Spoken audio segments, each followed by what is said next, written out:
demi-mort sur le bord d'un chemin. Passant par là, il y a un sacrificateur qui voit cet homme à demi-mort sur le bord du chemin. Mais le voyant à demi-mort, il passe à outre. Parce que le sacrificateur, selon le livre de Deutéronome, il ne devait pas toucher des personnes qui étaient à moitié mortes. Il n'avait pas le droit de toucher des morts, sinon il était impur pendant 7 jours. Ce sacrificateur n'avait rien à faire à cet endroit, car selon le livre de Lévitique, il devait être à Jérusalem. Il n'avait pas le droit de quitter Jérusalem, un sacrificateur. Alors quelques temps se sont passés, et puis il est venu un autre homme qu'on appelle un lévite. Et cet homme s'est approché, il a vu l'homme qui était à demi-mort sur le bord du chemin, mais il est passé encore outre. Il est passé à côté, il n'a rien pu faire pour lui, il n'a rien voulu faire pour lui. Et alors il venait un homme de la Samarie, un Samaritain. Et alors qu'il voyant, étant son chemin, étant sur sa direction, il ne passait pas là par hasard. C'était son chemin, c'était l'opportunité qu'il devait être pour lui. Il passe devant lui et il fut émis de compassion. Le texte littéral, il dira, ses entrailles tressaillit. Ses entrailles commençaient à s'émouvoir. Il a commencé à s'approcher de cet homme. Il s'est approché de lui, il s'est abaissé à son niveau. Il a commencé à le soigner avec de l'huile et du vin. Il a porté sur sa monture et il l'a amené à l'aubergerie. Qui a compris le message ce soir? Qui a compris l'histoire? Est-ce que je peux prêcher maintenant? Béni soit Dieu. M'écoutez pendant 5 minutes. 5 minutes. Écoute le message de Dieu. Ne sois pas distrait. Un homme descendait de Jérusalem à Jéricho. Ça fait combien de temps dans ta vie que tu descends? Ça fait combien de temps dans ta vie que la descente est profonde? Ça fait combien de temps que ta descente a entraîné ton... Parce que tu descends. Parce que tu sais que tu descends et tu n'arrives pas à pouvoir remonter la pente. Tu ne peux pas d'ailleurs remonter la pente. On n'a pas, l'homme, la capacité de remonter la pente. On voit notre dégradation de jour en jour. On voit notre dégradation de mois en mois, d'année en année. Au début, la pente, pour aller de Jérusalem à Jéricho, c'est une pente qui est douce. Mais au fur et à mesure du temps, la pente commence à se prononcer. Parce qu'au départ, lorsqu'on vit dans ce monde, on veut profiter du monde. On veut profiter des bars. On veut profiter de ce que le monde nous offre. Mais au début, on en profite, c'est une pente douce. On ne sent pas encore les conséquences que ça peut endurer sur notre vie. On ne sent pas encore les conséquences qu'il peut y avoir sur notre foyer. Mais au fur et à mesure du temps, plus les kilomètres avancent et plus on s'éloigne de Jérusalem, plus on s'éloigne du fondement de la paix, plus on va vers le monde et plus on se rend compte que le monde n'a rien à nous apporter. Le monde, il n'y a rien de bon. On sent que l'angoisse commence à arriver. On sent que la dépression commence à être là. On sent que les disputes dans le foyer sont là. On sent que la maladie est incurable. On sent que le péché nous fait du mal, que le vice est là. On n'arrive pas à sortir du bar. On n'arrive pas à sortir des disputes du foyer. On n'arrive pas à s'en remettre. La descente est considérable. Jérusalem. Jérusalem veut dire fondement de la paix. Il n'y a plus de paix dans ton foyer. Il n'y a plus de paix dans ta vie. Tu ne sais pas ce que c'est avoir du repos. Tu te réveilles toute la nuit. Le soir pour te coucher, ça mouline, ça mouline. Le matin quand tu te lèves, t'es tracassé. Tu fais que penser. Penser à tes problèmes. Penser à tes problèmes d'argent, tes problèmes de dispute, tes problèmes de rancœur, tes problèmes de divorce, tes problèmes d'inséparation, tes problèmes pour ton foyer, tes problèmes pour tes enfants, tes problèmes pour ta maladie. Et tu commences à cogiter. Comme un Goliath qui se présente matin et soir devant toi. Tu ne sais pas où trouver solution. La paix n'est pas chez toi. Tu sens que tu es dans une profonde angoisse, une profonde, désaltération. Tu sais que Christ est la vérité, mais tu vas vers Jéricho. Jéricho est la représentation du monde. Mais plus on s'approche de Jéricho, et plus on voit ce qu'il y a à Jéricho. Qu'est-ce qu'il y a à Jéricho? Il y a un Bartimée qui est aveugle. Qu'est-ce qu'il y a à Jéricho? Il y a un Zachée qui est un voleur et un escroc. Qu'est-ce qu'il y a à Jéricho? Il y a une Rabe qui est une femme impudique. Qu'est-ce qu'il y a à Jéricho? Pas grand-chose. Qu'est-ce qu'il y a à Jéricho? Qu'est-ce qu'il y a de bon à voir dans le vide des palmiers, le vide de la lune, les villes où on croit qu'on va réussir, la ville où on croit qu'on va se créer de place dans la société, où on croit qu'on va gagner de l'argent et on va pouvoir être heureux. Laissez-moi vous dire que le bonheur n'est pas l'absence de problèmes, parce que même chrétien on a des problèmes. Le bonheur est la présence de Jésus dans une vie. Christ Christ nous a rendus heureux. Oui, le bonheur et la grâce m'accompagneront tous les jours de ma vie. Et j'habiterai dans la maison du Très Saint, du Très Haut. Écoute bien, tu vas vers Jéricho, il y en a un vers le monde. Eh bien, le monde t'a dépouillé de tes valeurs. Même chez nous, chez les Gitans, il y a des valeurs qui sont en train de disparaître. Le respect est de moins en moins. Il y a des choses qui sont en train de se perdre au fur et à mesure des générations.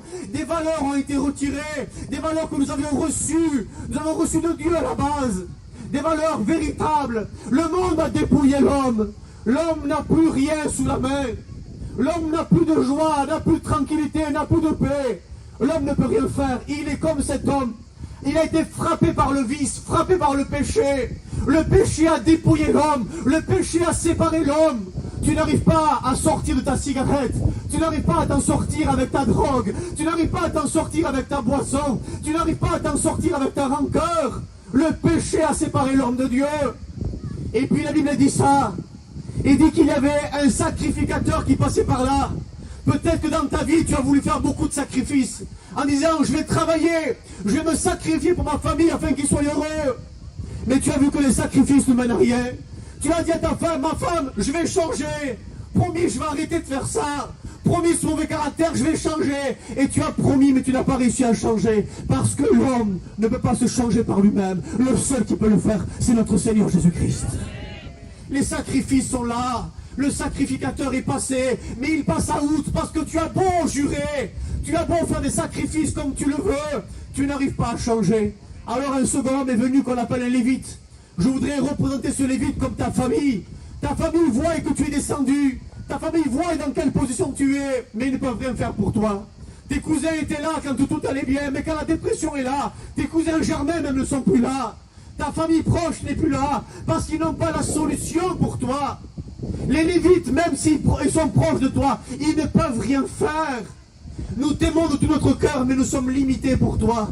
Nous voulons que tu t'en sors, mais par nos capacités, on ne peut pas t'aider, parce que le prix de rachat de l'homme est trop cher, et n'aura jamais lieu par nous. Alors il est venu un homme que l'on appelle le bon samaritain. Cet homme, il n'est pas passé par là par hasard. Il est passé par là parce que c'était son chemin. Il était de Jérusalem dans le ciel de gloire. Et il est venu à Jéricho sur son chemin pour te sortir de la boue du péché. Pour te sortir de cette descente mortelle. Il veut te sortir de cette position. Il s'abaisse à ton niveau. Il meurt à la croix du calvaire. Son sang est pour pardonner tes péchés. Oui, le sang de Jésus-Christ purifie de tout péché. Il vient à tes côtés. Il s'abaisse devant toi. Et il te prend. Il te soigne. Combien il y a de souffrance dans ton cœur. Jérémie chapitre 18 et verset 15 va dire: ma plaie est douloureuse. Il dit, ma souffrance est toujours là. Qui pourra me guérir ma plaie?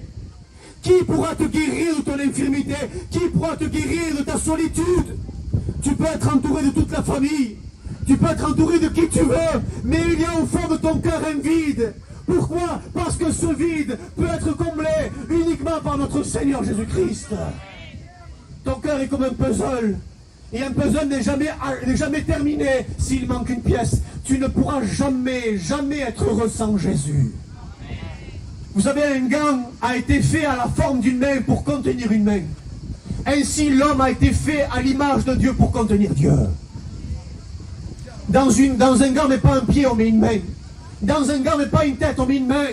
Dans le cœur de l'homme, on ne met pas l'alcool, on met Dieu. Dans le cœur de l'homme, on ne met pas les sorties, on met Dieu. Car la seule forme qu'il y a dans ton cœur est la forme de Dieu. Je prie que ce soir, tu sois bouleversé. Écoute, aujourd'hui il est baptême, mais demain tu vas reprendre ta vie comme bon te semble. Demain tu vas retourner au bar, demain tu vas retourner dans ta vie. S'il te plaît, fais un stop dans ta vie. Arrête un instant et calcule un instant. Regarde à combien ta vie ne t'a mené à rien, à combien tu ne peux pas changer. Mais il y a dans cette soirée, dans ce lieu, un bon samaritain qui voudrait venir à ton secours, qui voudrait venir te secourir. Il se met à ta portée, il s'est descendu, il s'est humilié, il a plu à l'Éternel de le briser par la souffrance. Il s'est humilié. Et écoutez qu'est-ce qu'il a dans ses mains. Il a du vin et il a de l'huile. Avec son vin, il voudrait te pardonner tes péchés. Il voudrait t'apporter la joie que tu n'as pas. Et avec son huile, il voudrait te réparer. Ton cœur a besoin de réparation. Il s'appelle le réparateur des brèches. Écoutez, je termine. Il le porte sous sa monture. Quand Jésus a porté la croix, il a porté l'humanité sur ses épaules. Christ t'a porté. Pourquoi veux-tu marcher par tes propres forces? Christ t'a porté afin de t'amener à un lieu merveilleux. Christ t'a porté. Tu es fatigué de la vie. Tu es chargé. Et Jésus a dit, venez à moi, vous tous qui êtes fatigués et chargés, et je vous donnerai du repos. Pourquoi se fatiguer? Pourquoi se fatiguer en cherchant le bonheur là où il n'y en a pas? Viens à Christ ce soir. Nous vous en supplions. Soyez réconciliés avec Dieu en Jésus-Christ. Il le porte sous sa monture, et je termine, et il l'amène à l'aubergerie. Eh bien, l'aubergerie, j'aimerais la représenter comme l'église. Peu importe dans quelle église tu vas, que tu ailles au Comte, que tu ailles au Tassi, que tu ailles à Marty, que tu ailles à Paris, ce que nous voulons, c'est pas remplir une église, nous voulons remplir le ciel. Peu importe où ce que tu vas, le principal, c'est que le maître t'amène à l'auberge ce soir. Et à l'auberge, il y a des soigneurs. À l'auberge, il y a des servants qui vont servir. À l'auberge, il y a des restaurateurs. À l'auberge, il y a ce qu'il faut pour être en repos. Viens à l'auberge ce soir. Viens te réfugier. Viens dormir. Viens manger. Tu as soif. Tu as faim. Viens boire gratuitement sans rien payer. Viens à la source de vie. Christ est mort à la croix pour pardonner tes péchés. Viens à lui. Il est ressuscité parmi nous. Et c'est l'église de croix le dit un grand amen. Je termine. Je voudrais juste que cette mot se perturbe ton cœur. Jésus t'aime. Il est ému de compassion ce soir pour sauver ta vie. Tu es venu me faire plaisir à quelqu'un. Tu es venu me faire plaisir à quelqu'un parce que c'est le baptême de quelqu'un que tu connais. Christ voudrait restaurer une personne qui s'est éloignée de lui. Dieu parle à mon cœur maintenant. Dieu dit qu'il y a un enfant à lui qui est ici. Et tu es parti de la maison du Seigneur. Et tu n'arrives plus à venir. Tu n'arrives plus à te rétablir en Dieu. Tu n'arrives plus à te restaurer en Dieu. Je crois que maintenant, cet instant est pour toi. Dieu veut te donner l'opportunité de repartir d'un pas nouveau. Crée en moi un cœur pur, a dit David. Renouvelle-moi ta bonté. Oui, les bontés de Daniel se renouvellent chaque jour. Elles peuvent se renouveler pour toi. Mon frère, ma soeur, je ne t'appelle pas mon ami, mais mon frère. Parce que tu t'es éloigné. Papa t'attend avec un vêtement blanc. Papa t'attend avec un anneau au doigt. Il t'attend avec des souliers à tes pieds. Mon frère, au nom de Jésus, que la puissance de Satan te lâche.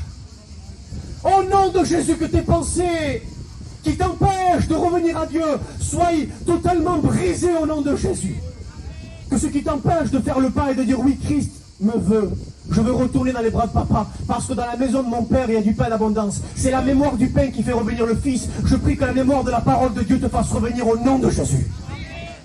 Je voudrais qu'on ferme nos yeux maintenant. Voilà ce que Dieu voulait dire. Il voulait dire qu'il y a une solution pour toi. Tu crois que tu es venu pour un baptême, pour avoir plaisir? Dans cette soirée, dans une prière, Dieu peut te sauver. Dieu peut te restaurer. Il restaure les autels.